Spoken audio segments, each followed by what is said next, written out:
Good morning, and welcome candidates, those of you who are present in the audience and those viewing at home.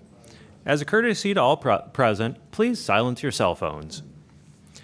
All 5 seats on the Johnson County Board of Supervisors will be on the ballot this year due to a new law passed by last year's legislative session. It requires that Johnson County be divided into 5 districts and that 1 representative be elected from each district to complete the full Board of Supervisors.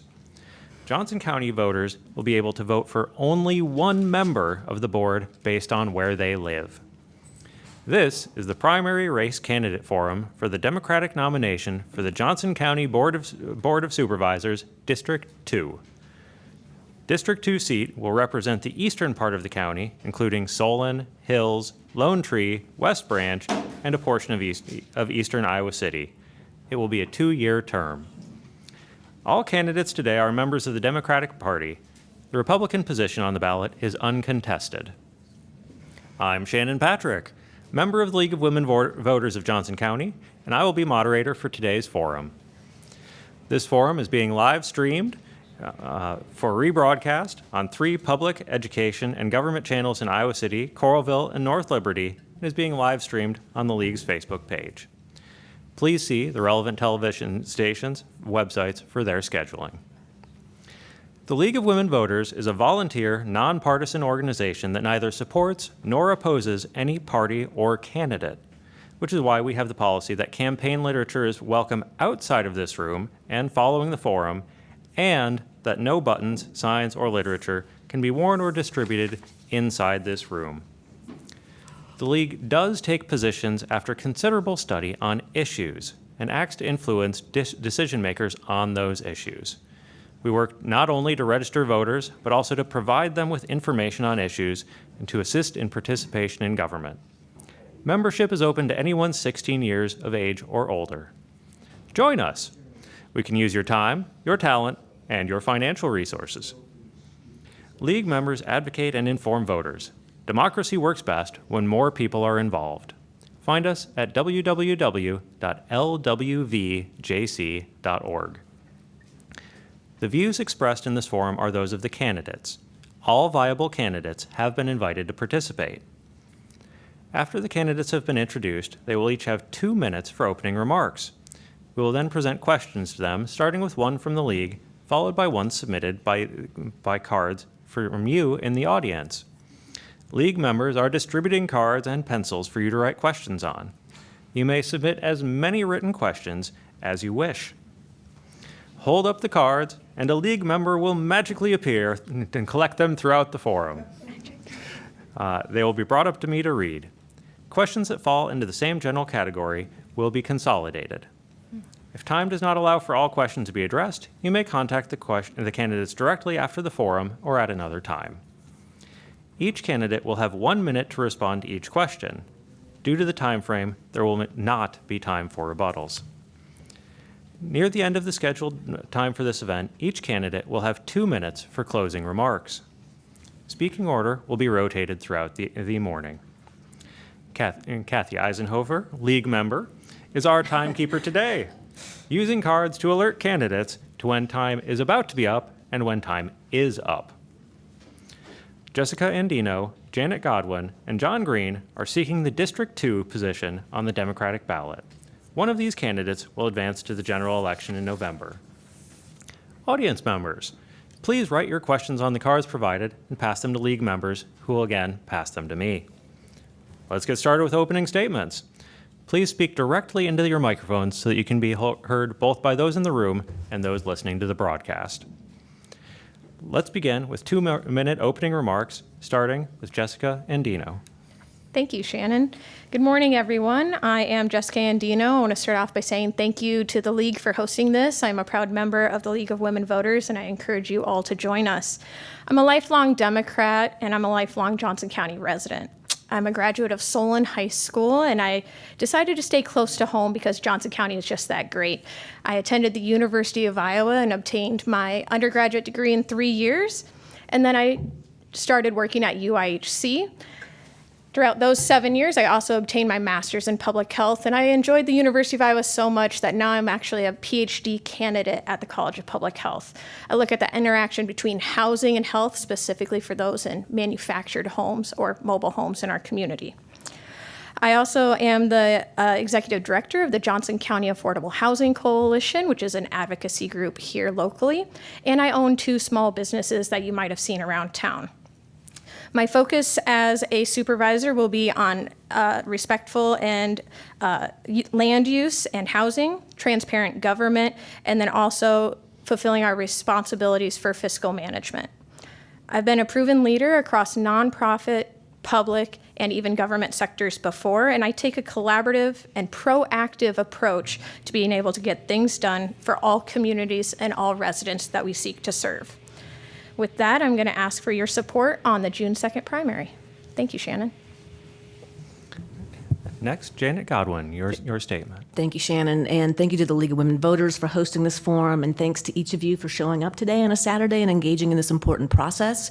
My name is Janet Godwin. I'm a proud, lifelong Democrat and a longtime Johnson County resident, and I'm running for County Supervisor, District 2, because I believe it's time for some change. And why do I say that? The reason I say it's time for change is because I've knocked on hundreds of doors of District 2 residents, and they're telling me these things they would like to see. One, they want to make sure that District 2 voices are heard and represented at our Board of Supervisors. Number 2, they're looking for practical, objective, common sense leadership at the board, folks that will work on getting work done, action-oriented to improve the lives of residents here in Johnson County. District 2 residents are also paying attention to these new districts, and they're very keen that we take this opportunity to rethink and restructure, redesign how the supervisors work together, and many of the residents I've spoken to believe a county administrator is part of that solution. And finally, I'm hearing loud and clear that residents in District 2 are favorable for the jail, and we need to get that done. So how can I bring that change about? I spent 4 years on our school board, understanding how to steward taxpayer dollars and to lead across multiple municipalities. I spent 35 years at ACT, working my way up as an entry-level person up to leading the organization as CEO for 5 years during COVID. I've learned a thing or two about leading through crisis, managing large budgets, and making tough decisions when your resources are constrained. And finally, I love Johnson County. I choose to live here. Both my kids went to school here, and I believe by working together with the county, across the municipalities, all the nonprofits, the business community, we can make real change happen in our county and District 2 and set up the future for ourselves and our residents. I would love to earn your vote, and I am the voice of change in this campaign. Thank you all so much. John Green, your opening statement. Yeah, thank you, Shannon. Thank you to the League. Thank you, everybody, for being here this morning. My name is John Green. I have been serving on the Board of Supervisors for not quite 5 years now. I think that we have gotten a lot of important work done. But the reason that the legislature passed the bill forcing us into these districts is because of the good work that we've done.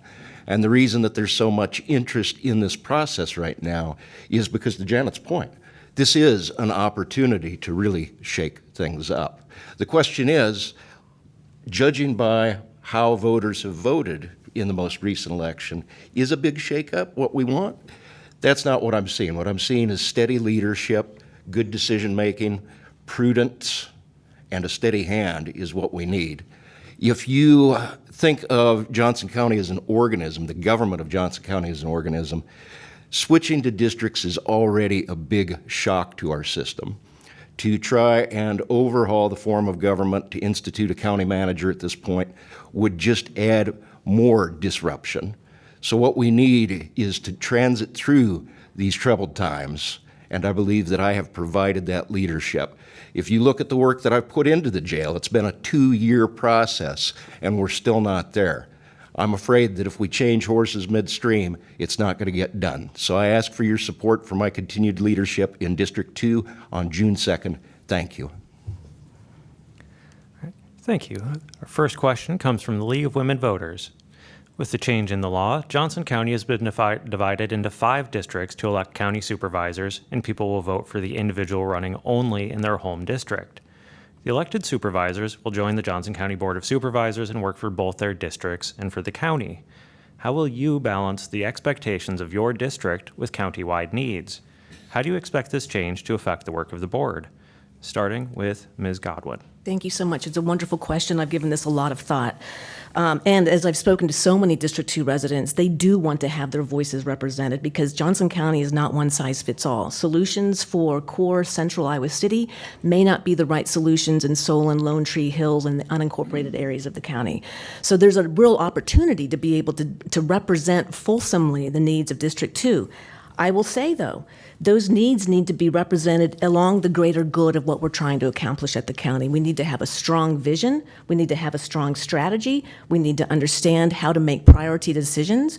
But we need to also make sure that we're representing our districts in that decision-making process. It's going to take maturity of leadership to make sure that we don't start kind of fighting amongst the districts. We have to work together as the greater good, but make sure our district voices are represented in those discussions. We also need to communicate as best as we can because we're not always going to be able to get it done for our district, and so we have to be able to tell why that decision may not have served those particular needs, and so that constant communication is part of the solution. Mr. Green. I would argue that I'm already doing this. This year, I was elected to serve as the chairperson of the board, a second consecutive year. That hasn't happened in recent memory. So as a supervisor, I represent all of Johnson County, right? And after this election, one of the three of us will represent District 2. But right now, not only do I represent all of Johnson County, I also represent my colleagues, my fellow supervisors. I don't so much as provide leadership as I help the five of us figure out what the best solutions are to the challenges that come before us.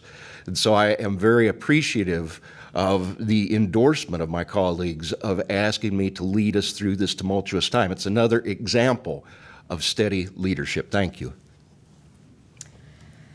I think that the districting is an interesting and actually unwelcome thing by many that are in Johnson County. We would have liked to have the opportunity for ourselves to vote if we wish to have been districted or not, but this is the game that we're playing at the hand of the state.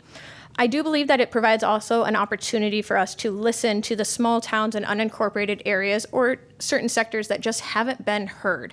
As I said, I'm from Solon. I have worked at Boxas and probably served many of you in here a beer before.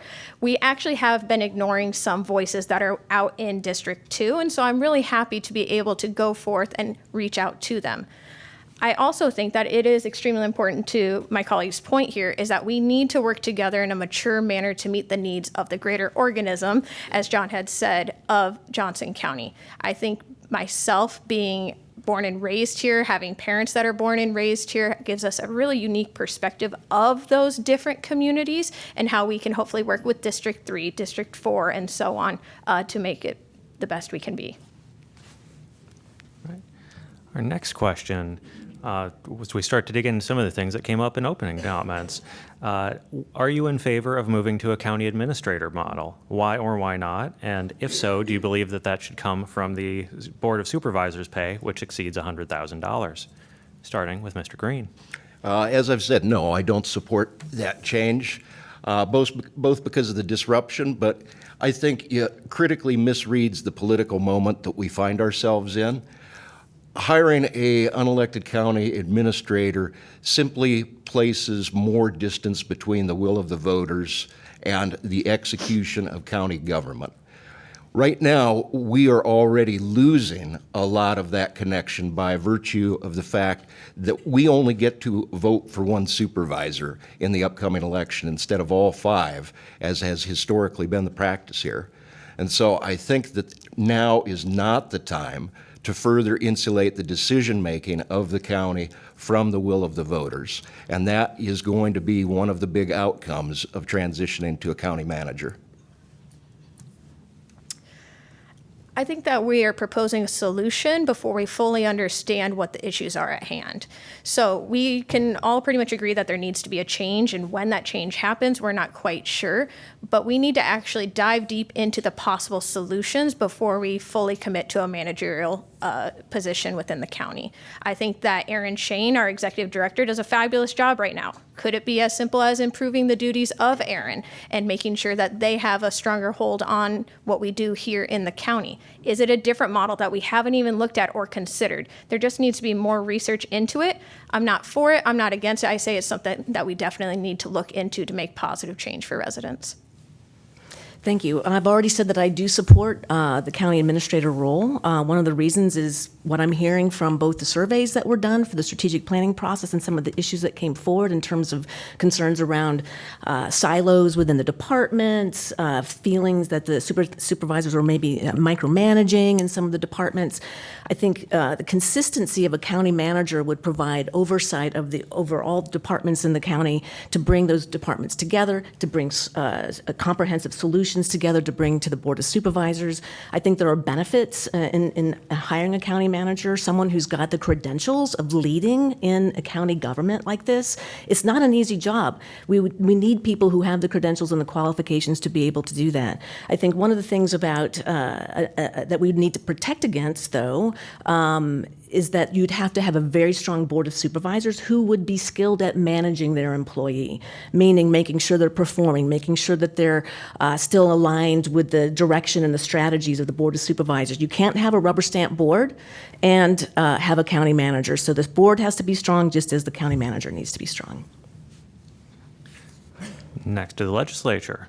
What is your role as superintendent in educating the state leaders about the magic of Johnson County?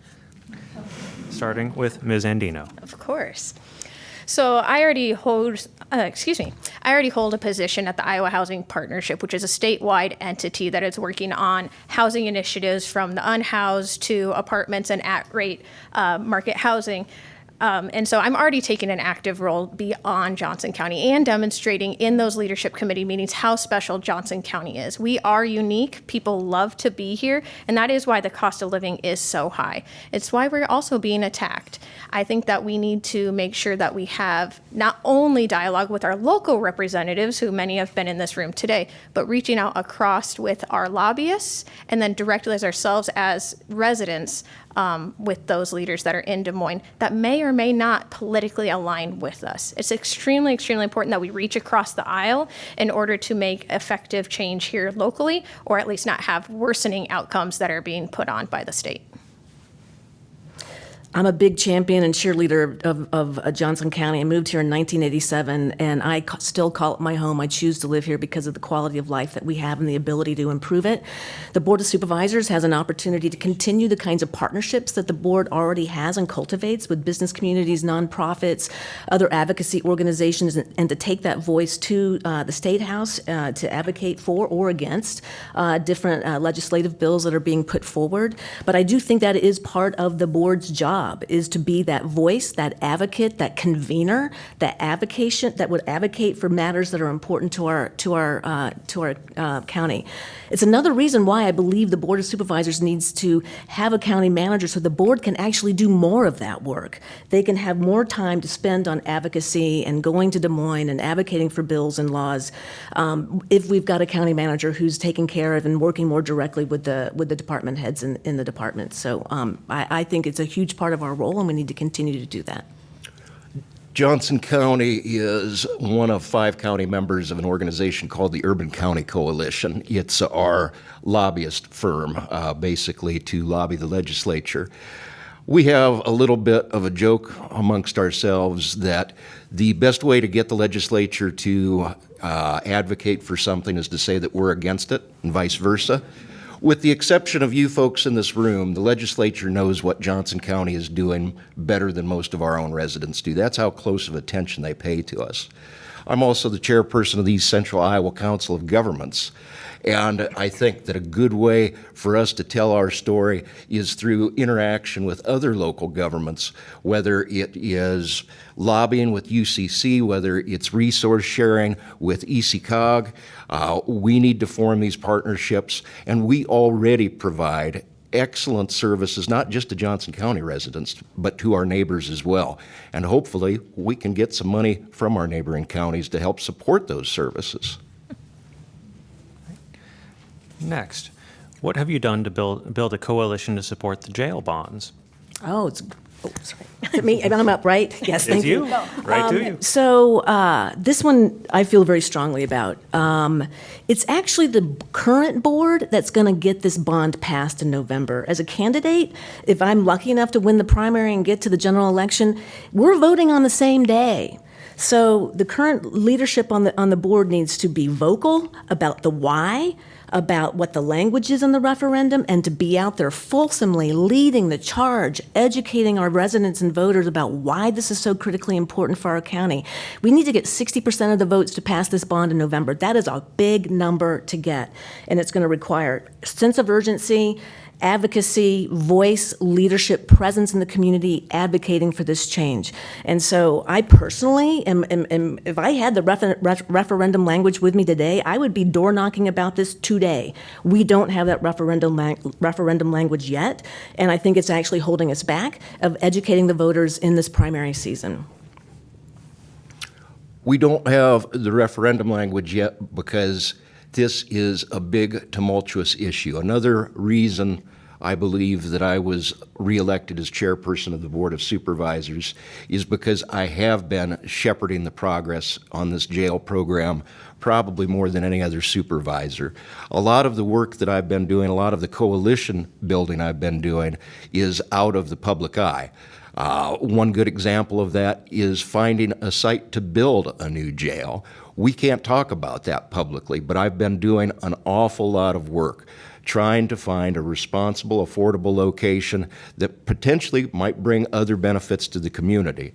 And I think that steadiness is going to get us there, but we have work to do, and I am going to continue weighing my colleagues' positions to try and get to a solution that all of us can support.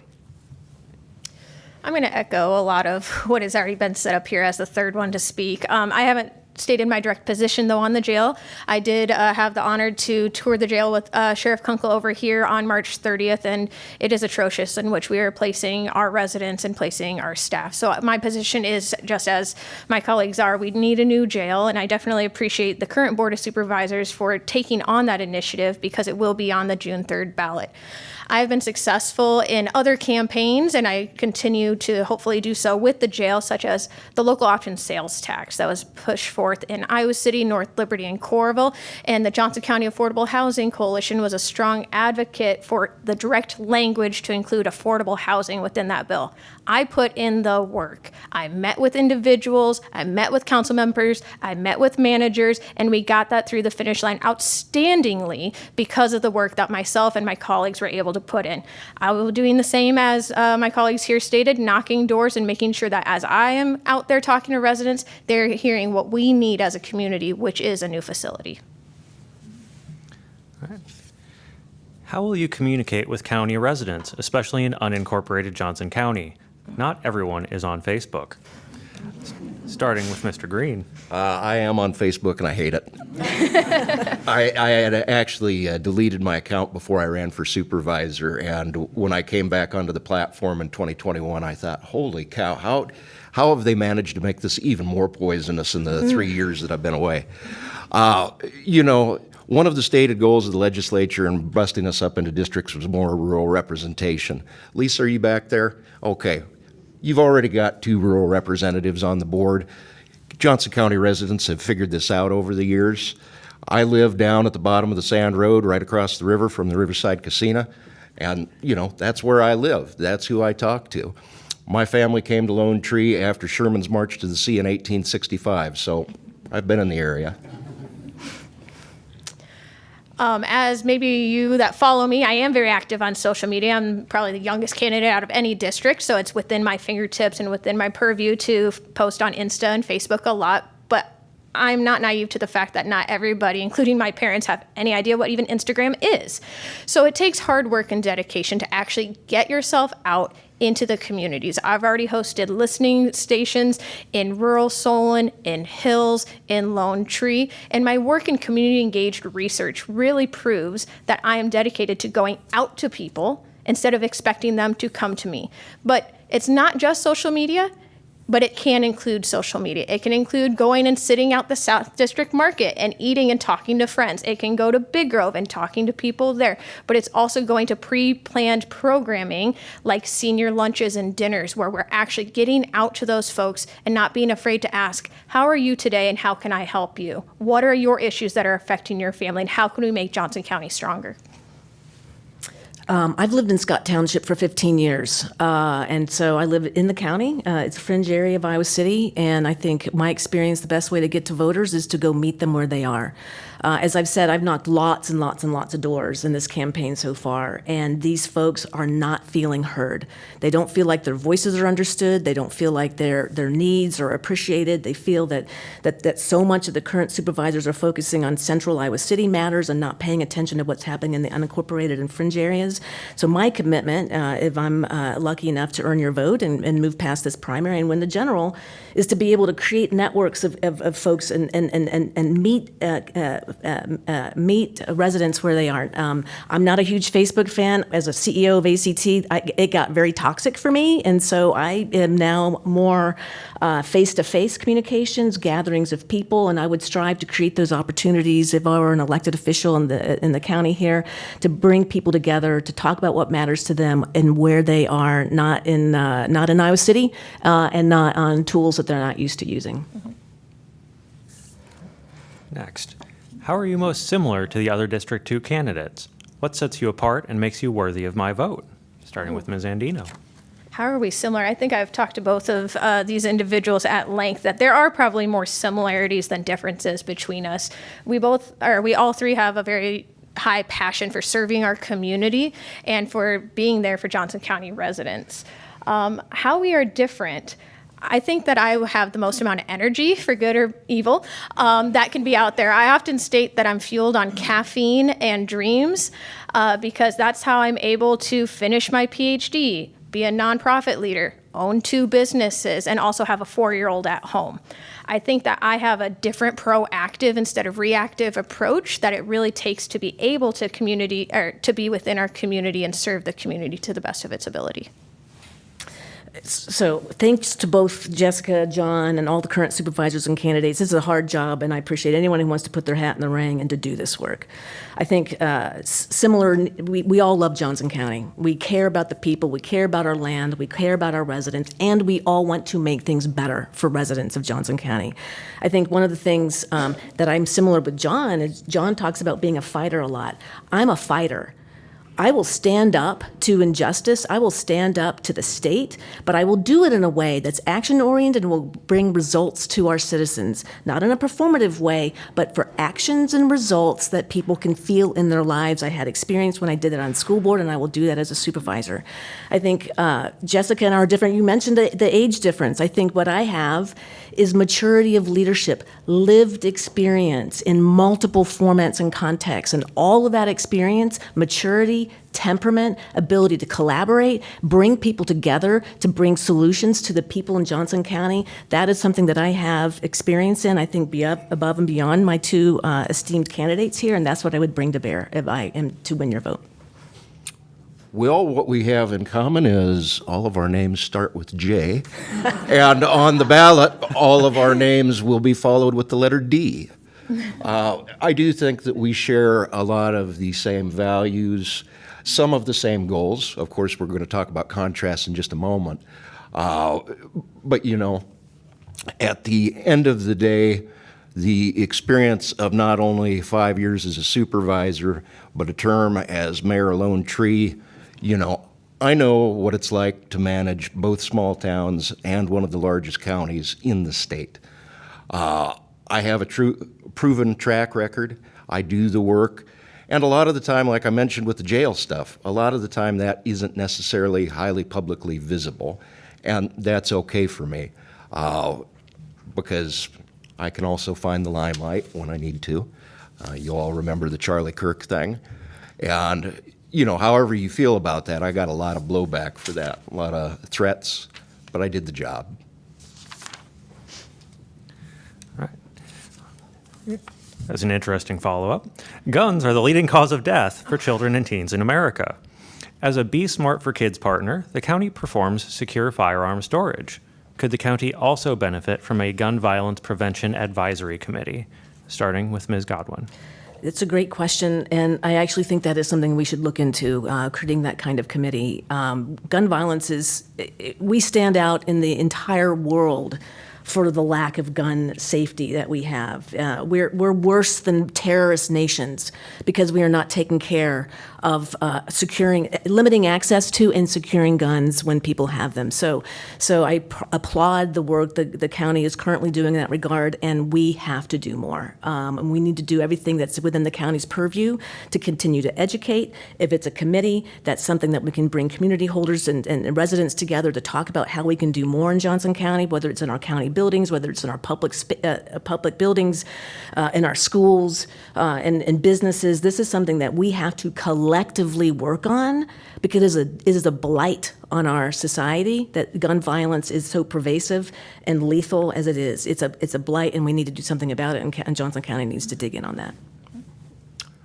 A gun violence prevention or mitigation committee sounds great. I think we may already actually have the group that would be best served to add that charge to. It's called Systems of Care. The reason that I say that is because what would this committee look like? It isn't just bringing together advocates, as important as they are. You know, it's the county attorney is present in these Systems of Care meetings. The county sheriff is. The folks who best understand the problem and deal with it day in and day out. We need their input and their experience to help educate and guide whatever it is that we try to do, in addition to all of the important things that we've already done. I think this just really highlights how much diverse perspective that we have in the community, how much expertise. I am not going to state that I am a gun violence expert, and we have those that are actually in the room. We have our CVI and Jess Lang and what she does with community violence intervention, and then we have Moms Demand Action, which are two wonderful groups that we can easily lean into, not only on this issue, but using the same model for other issues. I also want to state that when it comes to crime prevention and also diversion programs, we should be utilizing money that we have already set aside for gun prevention, but then also possibly from the site where the old jail sits currently. Nobody has talked about what we're going to do with the old jail site. There's probably about $4 to $5 million worth of inventory there on that property value that we could sell probably to Regents, and we can invest that money into initiatives like Janet and John were alluding to, but even further diversion programs with that effort. All right. Next, what practical actions should be taken to fight back against state regulations aside from symbolic gestures like the flag? Mr. Green.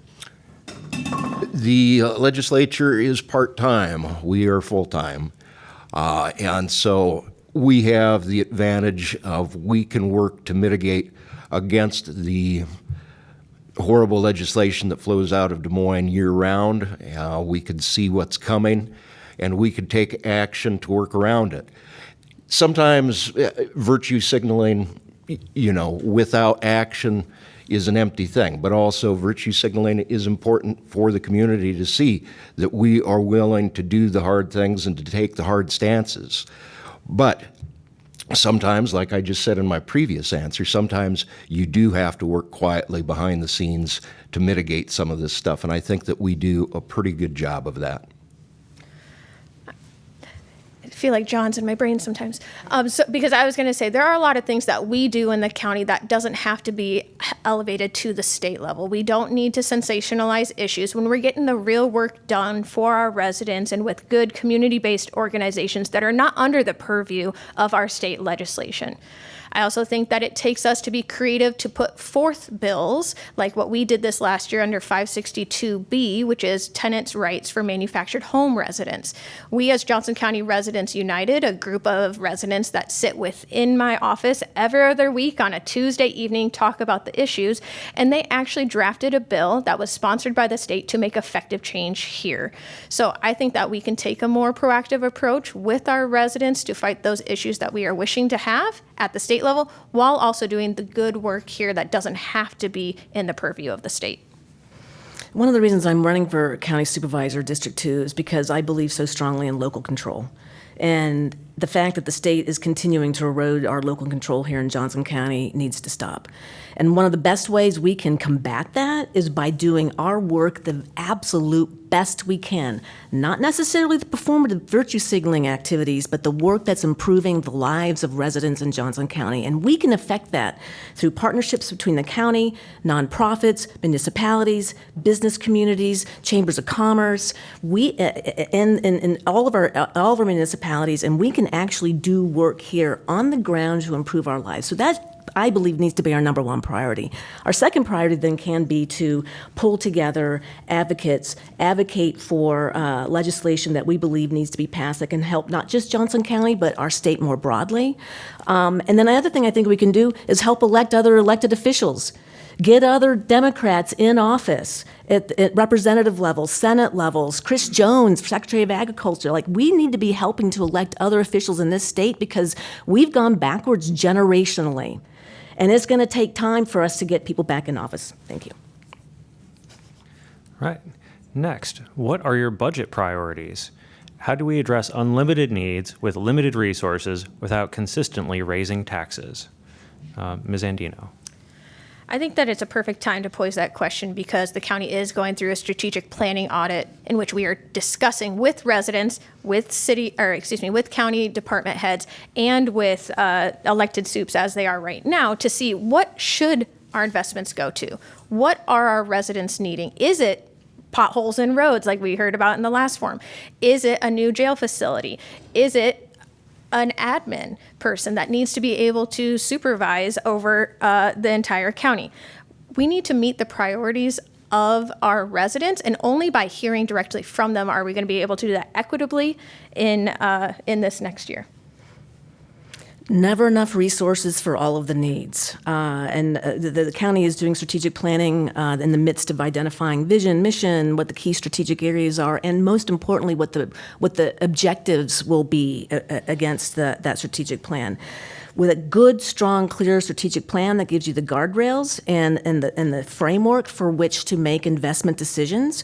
But we have to be really, really clear about making those investment decisions. We need to understand the outcomes that will be gained from those investments, how many residents' lives will be improved for those investments. We need to measure the outcomes and are those investments actually working. So this isn't just a one-time we're going to give money to a project. We got to make sure it's working and then pivot if it's not getting the results that we intended. And so this is a constant ebb and flow. There's never enough money for what we want and need to do in the county. And so the county is looking to the Board of Supervisors to make those prioritized decisions against our vision, strategy, and the outcomes that we're seeking to achieve to improve residents' lives. The code tells us what we must do. It does not tell us how we must do it. Sometimes it does. But it also does not say what we cannot do. Under home rule, we could do anything that the code does not explicitly prohibit us from doing. And we have been very creative with home rule. I think one measure of our success has been how many bills the legislature has run to strip us of particular authorities. And the question about financing where we're going to put our money, you folks now have less input into that question than ever before, only getting to vote for one of 5 supervisors. And so it's going to be incumbent on all 5 supervisors to ensure that they are working together successfully. I've shown that I can do that, and we have invested money in affordable housing in new ways that counties haven't done in the state of Iowa before, and you're going to see more of that.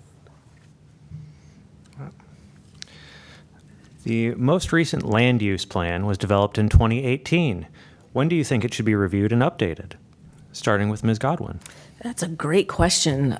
So it's about 8 years old. I think from a good governance perspective, those kinds of policies need to be reviewed regularly to make sure that practice is not bringing any needed changes to those policies. And so I think it's a reasonable time frame in which to be able to go and review that. 8 years feels like we have enough practice, we have enough evidence, we have enough experience under that particular policy to review and see if there needs to be any changes made. Yeah, I think 8 years is a good cadence. I expect that we're going to be looking at the UDO in the coming months once we get through some other big thorny things. Of course, we do continuous improvement. Next week, we're going to do the second reading of an ordinance about fireworks, for example. That falls under the planning department. We have finally, through my leadership, gotten a little bit of county back office modernization done where you can do permitting online. That's been a big accomplishment. We're implementing Workday to ensure that we have a good unified system breaking down those silos, and I've been a big champion of that initiative. So we've had a lot of growth and change within the last 8 years in Johnson County that can be primarily reflected even on a new census that has happened just recently in Tiffin, where they took it on and saw they had about 3,500 more folks join us. So I think it's less about timing and more about the change that we've seen within those last 8 years. I believe that it should be more or less on a 10-year cadence, unless there's been extreme growth, which we've seen. So maybe we're actually delayed on this new plan. Research demonstrates that the presence of a school resource officer contributes to more suspensions, expulsions, and arrests, as well as increased absenteeism and decreased graduation rates. In addition, the presence of SOROs has severe and disproportionate consequences for Black, Indigenous, and Latinx students, as well as students with disabilities. Please share how you voted or how you would have voted for the request to partially fund an SRO at Clear Creek Amana Middle and High Schools, starting with Mr. Green. Thank you, Shannon, for explaining the reason for my vote against that initiative. Okay. I defer all credit to the audience. Okay, good question, audience. For same reasons that Shannon and John echoed, I don't personally believe in SROs. I think that they are detrimental to marginalized communities that sit within Johnson County and beyond. I also had an issue specifically with the community engagement efforts that the school district did with trying to get feedback from the public of if they would like to have an SRO actually placed in the school. There were some data issues. I am a very data-driven individual as a PhD candidate, and so some of those were at odds with what I would have done. Additionally, I would have taken a proactive approach in talking with school board members, the superintendent, and others that were involved before it even came to a vote at the supervisors. I think it was another attempt to make something sensationalized when it didn't need to be, and we could have actually come up with a solution that would have better fit our budget and the community members of CCA in a better way. As it came forth to the supervisors and there was a contract, I would have voted yes. I think that you have to understand that there's a balance between local control and a pilot project, and if it would have gone forward, we could have seen tremendous benefit, but we could have also pulled it back. So I'm going to first comment on the process. I think that the presentation that came forward from CCA and all the stakeholders involved with that was well done. It was comprehensive. They looked at all the matters associated with an SRO. They did not come into this blindly ignoring some of the research that's already been mentioned. They had done their homework. They were coming forward with a comprehensive, aligned request for a one-year pilot. And the way in which the supervisors treated the experts, I thought, was actually inappropriate.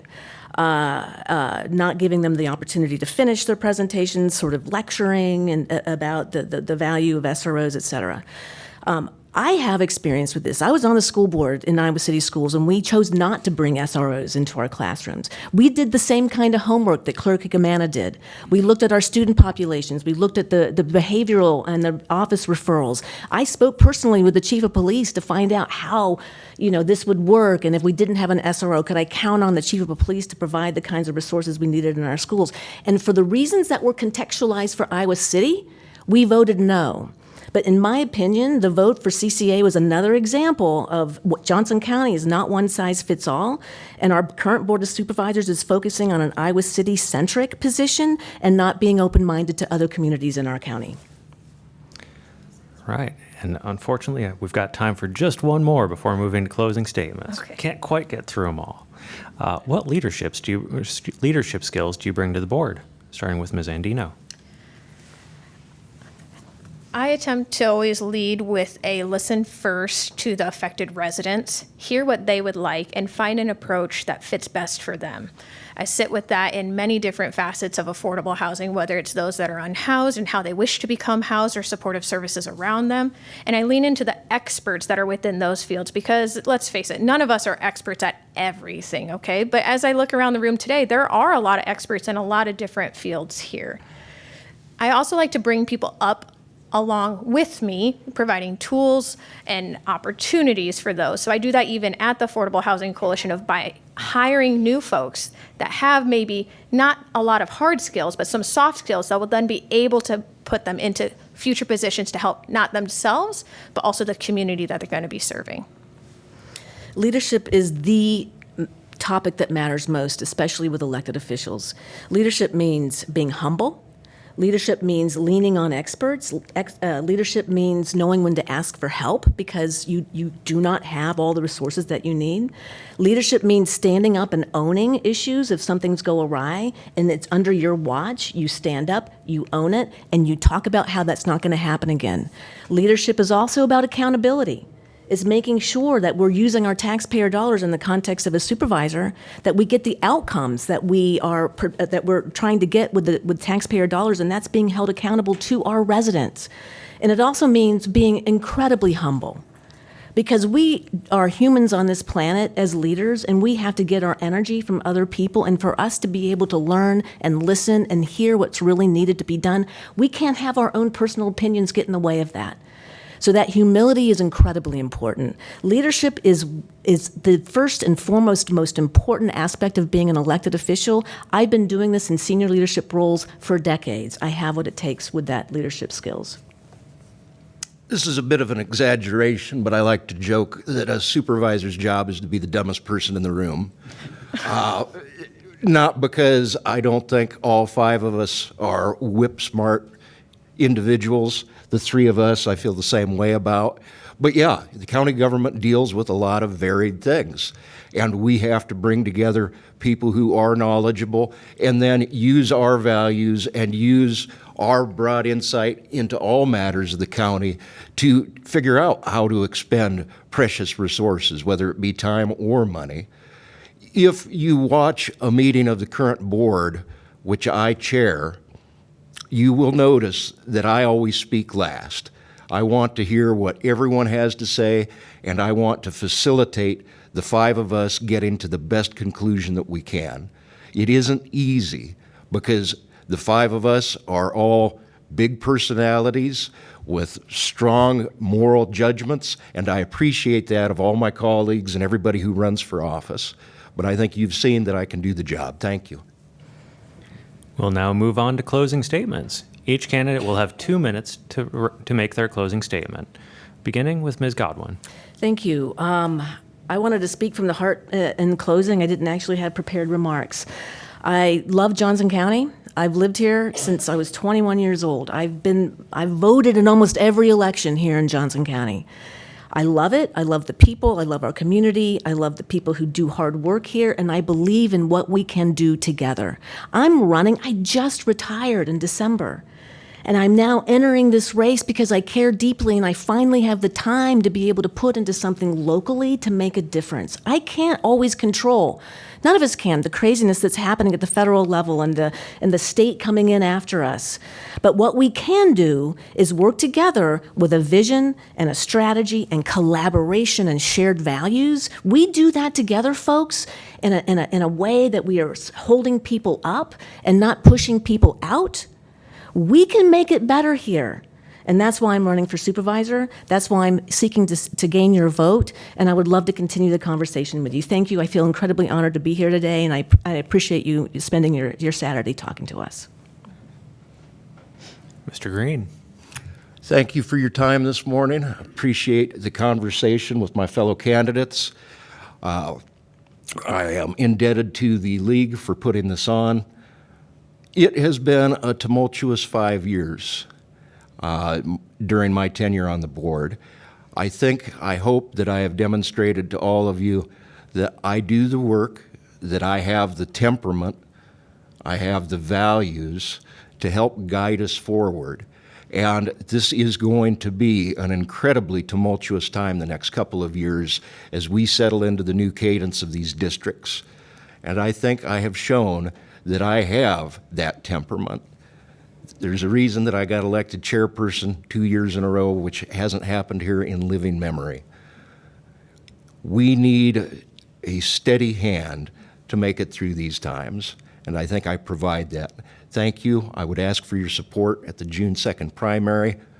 My name's John Green. I'm running for Johnson County Supervisor in District 2. Thank you. First off, I want to say thank you to the league and the city for putting on the nice video that everybody in the audience can see us as well. Thank you to attendees for participating. As we said, this is not the most fun thing to do on a Saturday, but I appreciate you all being here. I really want to say thank you to Shannon. This is Shannon's third forum of the day, and he has done phenomenal, so thank you there.